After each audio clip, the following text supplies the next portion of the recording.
नमस्कार दोस्तों, आज के हमारे इस वीडियो में हम आपके लिए रवि प्रदोष व्रत की कथा लेकर आए हैं। एक गांव में अतिदिन ब्राह्मण निवास करता था। उसकी साध्वी स्त्री प्रदोष व्रत किया करती थी। उसे एक ही पुत्र रतन था। एक समय की बात है, वह पुत्र गंगा स्नान करने के लिए गया। दुर्भाग्यवश मार्ग में चोरों ने उसे घेर लिया और वे कहने लगे कि हम तुम्हें मारेंगे नहीं, तुम अपने पिता के गुप्त धन के बारे में हमें बतला दो। बालक दीन भाव से कहने लगा कि बंधुओं, हम अत्यंत दुखी दीन हैं, हमारे पास धन कहाँ है। तब चोरों ने कहा कि तेरे इस पोटली में क्या बंधा है। बालक ने संकोच कहा कि मेरी माँ ने मेरे लिए रोटियां दी है। यह सुनकर चोरों ने अपने साथियों से कहा कि साथियों, यह बहुत ही गरीब है, अतः हम किसी और को लूटेंगे। इतना कहकर चोरों ने उस बालक को जाने दिया।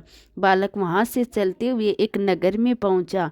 नगर के पास एक बरगद का पेड़ था। वह बालक उसी बरगद के वृक्ष की छाया में सो गया।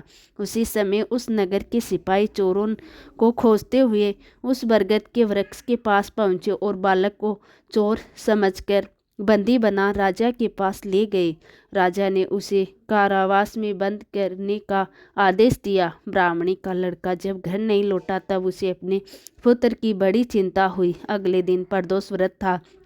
ब्राह्मणी ने प्रदोष व्रत किया और भगवान शंकर से मन ही मन अपने पुत्र की कुशलता की प्रार्थना करने लगी। भगवान शंकर ने उस ब्राह्मणी की प्रार्थना स्वीकार कर ली।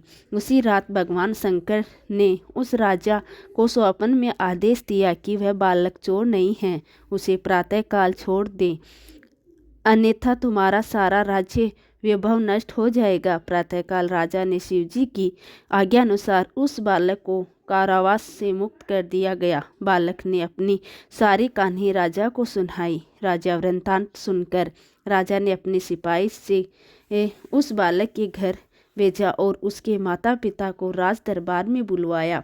उसके माता पिता बहुत ही भयभीत थे। राजा ने उन्हें भयभीत देखकर कहा कि आप भयभीत न हो, आपका बालक निर्दोष है।